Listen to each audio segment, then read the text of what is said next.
Alors, Hachem, nous sommes Erev Rosh Chodesh Sivan. Alors, on va voir qu'est-ce que la Torah, qu'est-ce qui est arrivé exactement à Sivan et comment nous fêtons la fête de Shavuot. On va expliquer ça selon la parasha, donc Parashat Yitro, dans la section de Revi'i, le quatrième montée de Parashat Yitro. La Torah nous dit la chose suivante. B'chodesh hashelishi letzet bnei Israël me'eretz Mitzrayim bayom ha'u ba'u midbar Sinai.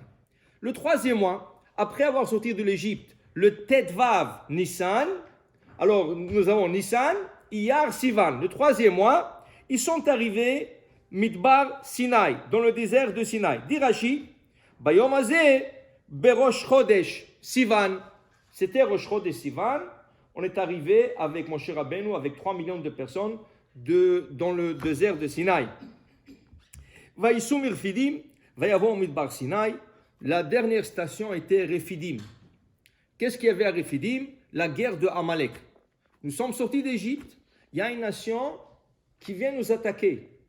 Et selon la Gemara, ils ont fait 1600 km à pied pour venir nous attaquer. Pourquoi? On ne leur a rien fait. Ce n'est pas qu'ils nous attaquent à nous. Ils veulent attaquer Akadosh Baruch Hu, mais ils ne peuvent pas. Alors qu'est-ce qu'ils font? Ils s'attaquent au fils d'Akadosh Baruch Hu. Ça veut dire qu'il y a des goïms qui vont attaquer le peuple juif, pas parce qu'ils veulent nous attaquer. On ne nous a rien fait. Parce qu'ils veulent s'attaquer à Has Veshalom, Kaviachol, à Dieu. Et puisqu'ils savent qu'ils ne peuvent pas, ils s'attaquent au fils d'Akadosh Baruch Hu, qui est Am Israël. Alors voilà qu'on a quitté ce Refidim, on a gagné la guerre, on les a affaiblis, on a continué. Et le troisième mois, le mois de Sivan, Rosh Chodesh Sivan, comme ce soir, nous sommes arrivés dans le désert de Sinaï, devant le Har Sinaï.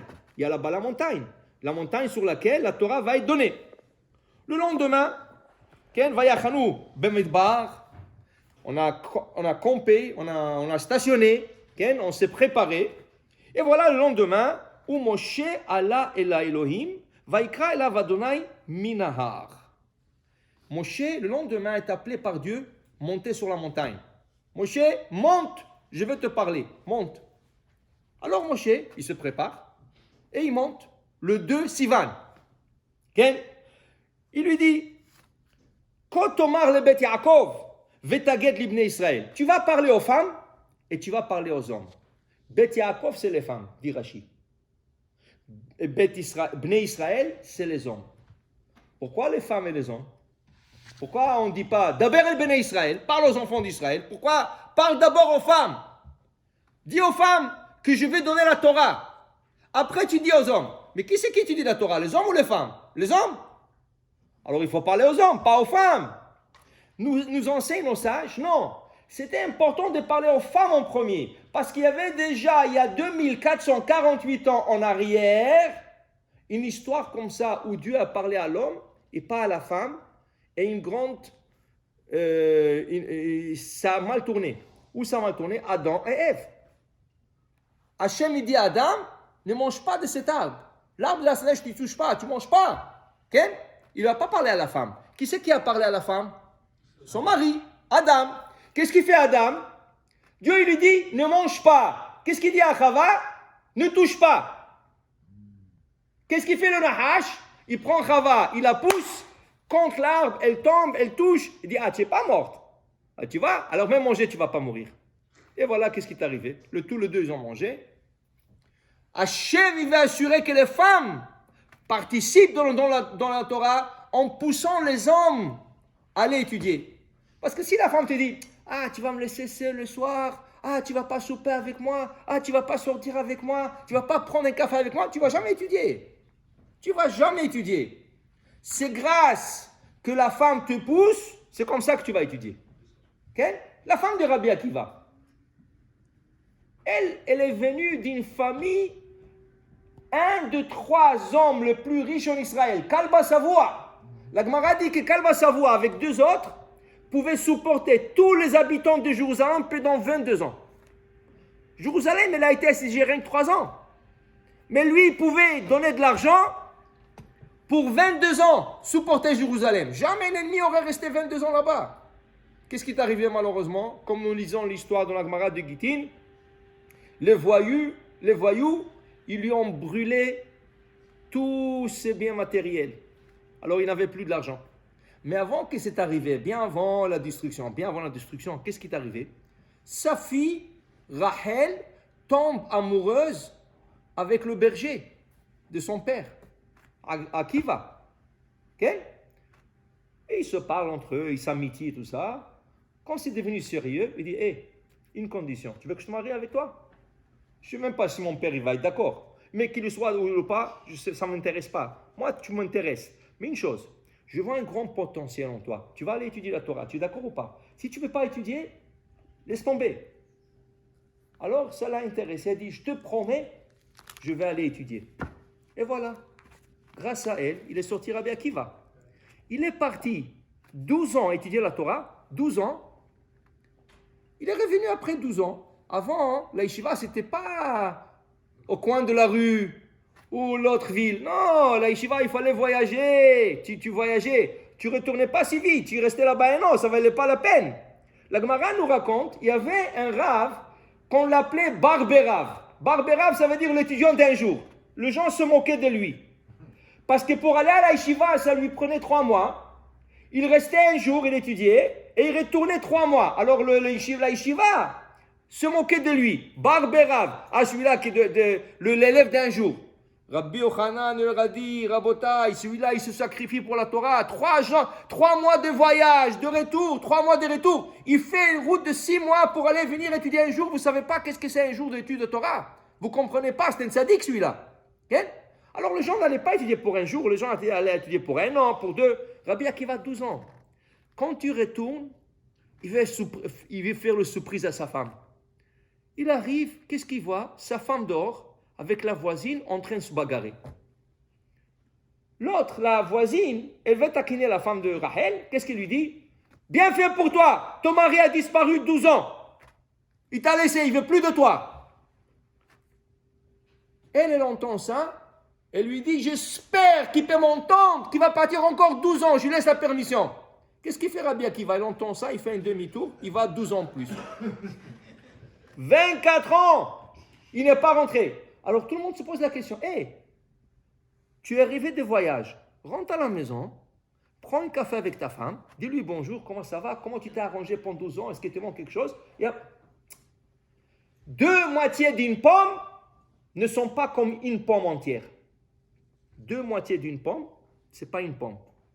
Est-ce que quand tu vas au marché, est-ce que tu prends, on te donne une pastèque coupée en 2, est-ce que tu l'achètes? Non, parce que si tu veux acheter une pastèque entière, tu achètes la pastèque entière, pas en 2, coupée en 2. La même chose dit Rabbi Akiva. Si je serais rentré dire bonjour, le bonjour aurait cassé 12 ans d'études. Et ce ne serait pas 24, ce serait 12 et 12, ce n'est pas la même chose. Il est parti, voilà Rabbi Akiva. L'homme que Moshe Rabbeinu nous dit sur lui, que c'est lui qui doit donner la Torah à Israël, c'est lui. Parce qu'il disait des choses que Moshe Rabbeinu ne comprenait pas. Il disait, je ne comprends pas, qu'est-ce que tu es en train d'enseigner? Moshe Rabbeinu ne comprend pas, qu'est-ce que Rabbi Akiva avait enseigné? Il enseigne sur le courant de la Torah. Tu comprends? Grâce à qui? Grâce à sa femme. Dis Hachem, si je dois donner la Torah aujourd'hui, c'est grâce aux femmes. Kotomar le Bet Yaakov. Moshe, viens ici, je te parle. Va parler aux femmes, dis-leur que je vais donner la Torah. Après, Vetaged l'Ibné Israël. Après, tu vas en parler aux hommes. Tu vas leur dire, allô, vous allez étudier, hein? Mais la femme, d'abord, je veux que les femmes soient d'accord. Que les femmes te disent, oui. On veut que nos maris vont étudier la Torah. On veut. Une fois que les femmes ont dit oui, là, tu dis aux hommes, vous allez étudier. Okay? Alors, et tout le monde dit, c'est quoi la question? Bien sûr, Hachem. Nous sommes d'accord. Donc, le troisième jour, Moshe Rabbeinu, il monte au Sinaï, il dit à Hachem, oui, ils sont d'accord. Je leur ai parlé. Ils sont tous d'accord. Okay? Donc, alors, Moshe Rabbeinu, qu'est-ce qu'il fait? Vaikra les Zikne'am, il appelle aux Zekenim, ויענו כל העם יחדיו, ויאמרו כל אשר דיבר השם נעשה ונשמע, כן? Alors, ויאמר אדוני משה, הנה אנוכי בא אליך באב וענן, בעבור ישמעם מדבר עמך. Moshe, moi je vais te parler en public, pas en cachette. Pas comme ces prophètes de toutes sortes de religions qui disent « Oh, Dieu s'est apparu à moi la nuit, il m'a parlé. Est-ce que quelqu'un l'a vu? Est-ce que quelqu'un sait qu'est-ce qu'il t'a dit? Oh, on a vu le prophète monter en ciel. Tu l'as vu monter en ciel? Qu'est-ce que tu racontes des histoires? Qu'est-ce que tu racontes de bêtises? Mon cher Rabbeinu, on l'a vu monter. On a écouté Dieu lui parler. C'est ça la différence entre nous et les autres. Parce que nous, on a vu. C'est pas quelqu'un qui nous a raconté des histoires qu'on ne sait pas s'ils tiennent debout. C'est quelque chose qu'on a vu. Atem reitem. Vous avez vu. Je ne vous ai pas raconté d'histoire. Vous l'avez vu vous-même, comment je le parle à Moshe Rabbeinu. Top. Alors dans ce cas, Hachem il dit à Moshe, écoute-moi, on est au 5e jour. Okay? S'il te plaît, on est au 4e jour. S'il te plaît, prépare-moi ce peuple pendant 2 jours. Jour 5, jour 6, et le 6, je viens vous donner la Torah. Okay? Moshe il descend, et il dit au peuple, préparez-vous 3 jours. C'est pas qu'est-ce qu'Hachem t'a dit. Hachem t'a dit 2 jours. Pourquoi tu leur dis 3? Au Sif, la Gemara dit dans le Shabbat, il a ajouté une journée de lui-même. Il a ajouté de lui-même. Il a dit 3. Pourquoi 3? Pourquoi 3?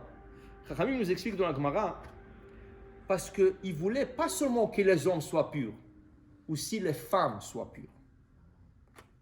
Pourquoi? Les femmes, ça lui prend? Oui. Pour la femme, ça prend plus de temps d'être pure que les hommes. Comment? La femme, ça lui prend 72 heures pour devenir pure. Comment est-ce possible? Quand un homme et une femme sont ensemble, okay, la semence de l'homme peut rester dans le corps de la femme pendant 72 heures.